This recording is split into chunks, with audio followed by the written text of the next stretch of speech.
এনএসির বৈঠকে আসবেন মিজোরামের মুখ্যমন্ত্রী, তার জন্য সেই মুখ্যমন্ত্রীর কনভয়ের ট্রায়াল রান চলছিল। আর সেই ট্রায়াল রানই দুর্ঘটনার শিকার হলো রাজধানীর উত্তর গেট এলাকায়। এমনই দাবি প্রত্যক্ষদর্শী এবং পুলিশের বিভিন্ন সূত্রের তরফে, তাই জানা গেছে। মিজোরামের মুখ্যমন্ত্রীর কনভয়ের ট্রায়াল রানের সময় দুর্ঘটনার শিকার হওয়া গাড়ি নিয়ে পুলিশের তৎপরতা অবশ্যই শুরু হয়েছে উত্তর গেট এলাকায়, এবং উত্তর গেট এলাকায় দুর্ঘটনার পর পুলিশের তরফে অবশ্য কোনো প্রতিক্রিয়া নেই। সাধারণ মানুষের মধ্যে তীব্র চাঞ্চল্য ছড়িয়ে পড়েছে। আমরা ঘটনাক্রমে কিছু দৃশ্য আমরা আপনাদের কাছে তুলে ধরছি, যদিও এই বিষয় নিয়ে পুলিশ কিংবা সাধারণ প্রশাসনের কারোরই কোনো বক্তব্য নেই। রাজধানীর বুকে ঘটনা ঘটেছে, আমরা সরাসরি সেই ঘটনা কিছুটা দৃশ্য আমরা আপনাদের কাছে তুলে ধরছি।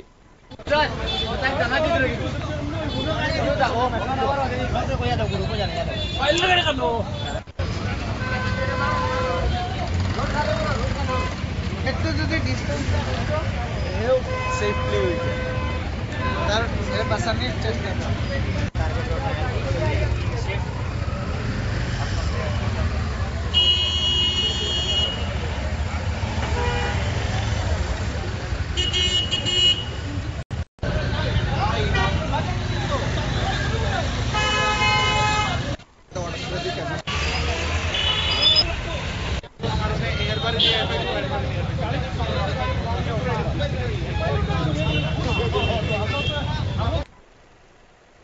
আপনারা দেখলেন সেই ঘটনার পর খানিকটা দৃশ্য, যদিও বিষয়গুলো নিয়ে পুলিশ প্রশাসন, সাধারণ প্রশাসনের মধ্যে তৎপরতা শুরু হয়ে গেছে। এই নিয়ে পুলিশের পদস্থ আধিকারিকদেরও মধ্যে বলা যায় এই বিষয়টিকে যথেষ্ট গুরুত্ব দিয়ে দেখার প্রবণতা দেখা দিয়েছে। সেদিক থেকে এই ঘটনার পর অবশ্য কিছু না বললেও সাধারণ মানুষের মধ্যে, পথ চলতি মানুষের মধ্যে, শহরের মধ্যে এই খবর ছড়িয়ে পড়তে তীব্র চাঞ্চল্য ছড়িয়ে পড়ে।